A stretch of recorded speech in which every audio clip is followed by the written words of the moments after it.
Hello dear subscribers, today I'll tell you how you can easily fix your problem. So if you receive error on your Instagram that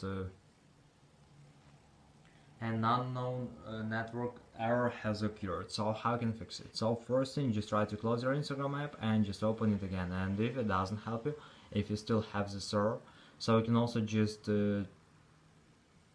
open App Store and just go to search tab, just write Instagram, and if you see here not open but update, just tap on update and wait until it will successfully install the latest updates for your iPhone. And also you can try to go to the settings and just turn off your Wi-Fi and turn it on again. Also do it with mobile data or cellular data, just turn off and turn on again.